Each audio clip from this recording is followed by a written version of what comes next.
bakunze kumva official turabashuje twayikaze mu biganiro byacu Suzan hose wadukurikira mu Rwanda mu ntara y'Amajyepfo amajyaruguru Burasirazuba iburengero bwaryo Suzan hose wadukurikira mu mujyi wa Kigali Suzan hose wadukurikira mu bihugu by'abaturanyi mu Burundi Uganda Tanzania Congo Kinshasa Congo Brazzaville Suzan hose wadukurikira ku mugabane wa Aziya ku mugabane w'Uburayi no ku mugabane wa Amerika kuri uyu munsi wa none rero tuzamutse mu mujyi wa Kigali tugiye kubagezaho inkuru idasanzwe ni inkuru yirekurwa n'imbabazi zahawe Rusesabagina na Nsabimana Callixte batazira Sankara.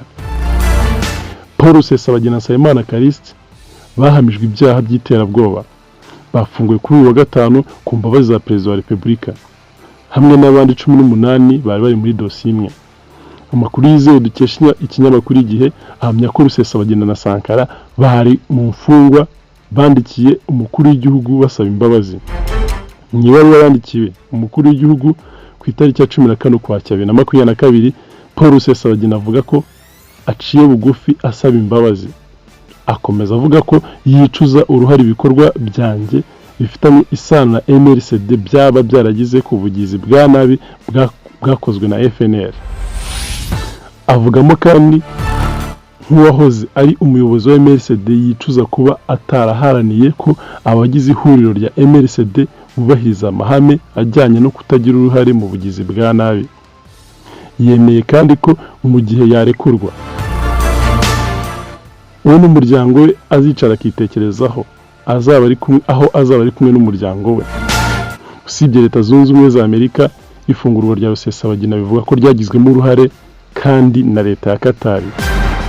Hari amakuru ahamya ko nyuma yo kurekurwa kwe azava mu Rwanda agana i Doha muri Qatar aho azamara iminsi mbere yo kwerekeza muri Amerika igihugu yari asanzwe atuyemo mbere yo gufungurwa. Nsabimana Callixte we asanzwe yarasabye imbabazi umukuru w'igihugu kuva ku munsi wa mbere w'ubutabera nko muri Gicurasi 2019 ubwo yaburanaga ifunga n'ifungurwa by'agateganyo.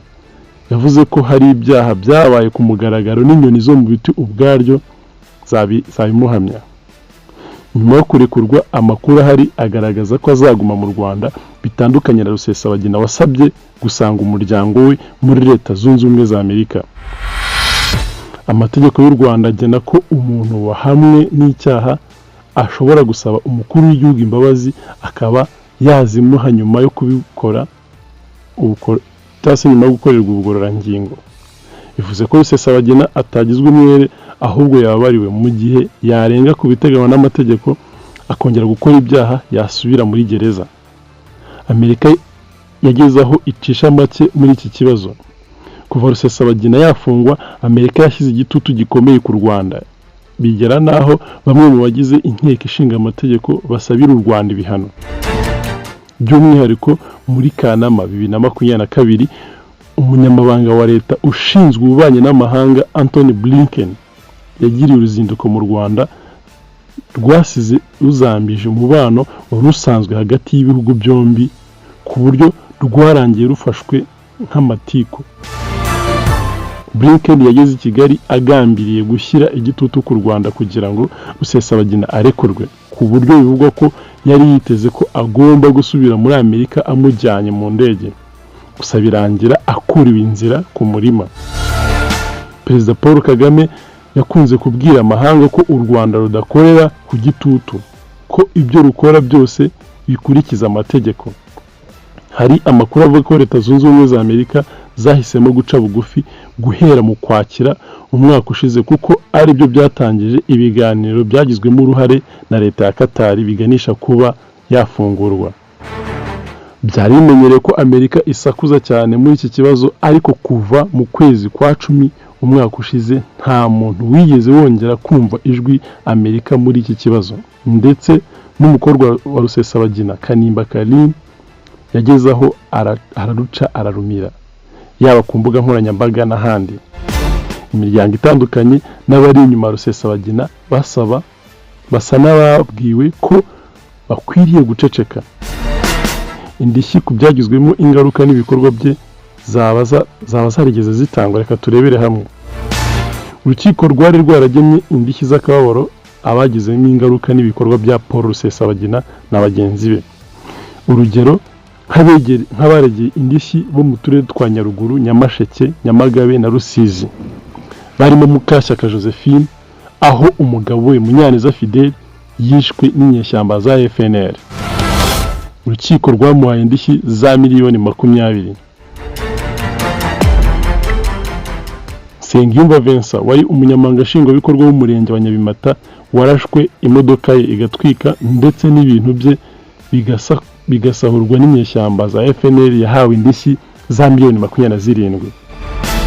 Amakuru dukesha ikinyamakuru Igihe ifite n'uko Rusesabagina na bagenzi be bagomba kuzishyura izi ndishyi nk'uko byagenwe n'urukiko. Uyu mwanzuro w'urukiko ugira agaciro mu gihe kinini ku buryo na nyir'ubwite aramutse atishyuye abana be bazishyura izo ndishyi.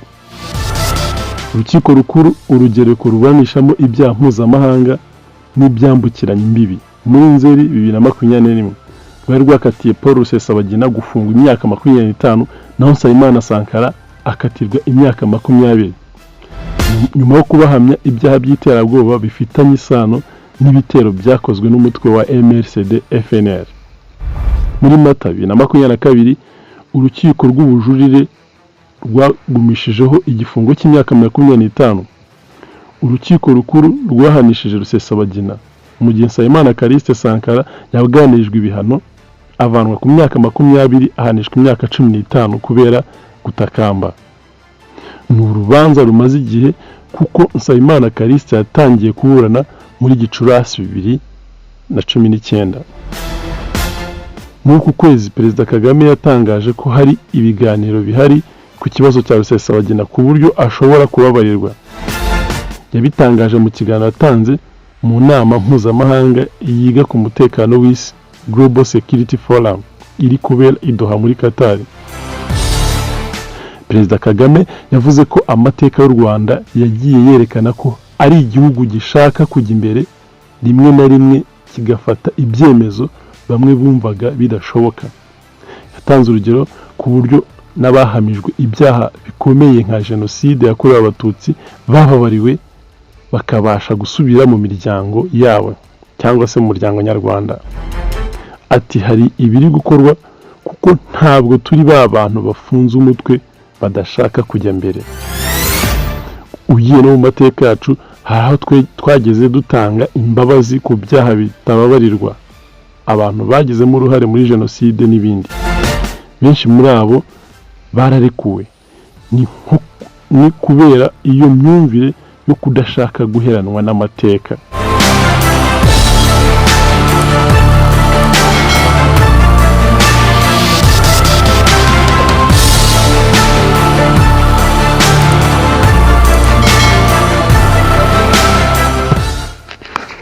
Perezida Kagame yavuze ko hari ubwo kugira ngo igihugu kijye mbere bisaba ikiguzi kinini, ariko guheranwa n'amateka mu gihe wari ukeneye kujya mbere nibyo bihenze cyane kurushaho. Bakunze kumva official rero turabashimiye. Dushimiye wakanze subscribe, like, comment, share. Dushimiye wakanze ko kantu kameze nk'inzogera kugira ngo buri gihe cyose dushyize ikiganiro kijye gihita kikugeraho. Ku gitekerezo cyangwa inyunganizi wakanda 0729902031 cyangwa se uri mu bihugu by'abaturanyi ugakanda akamenyetso ko guteranya 150 72992031.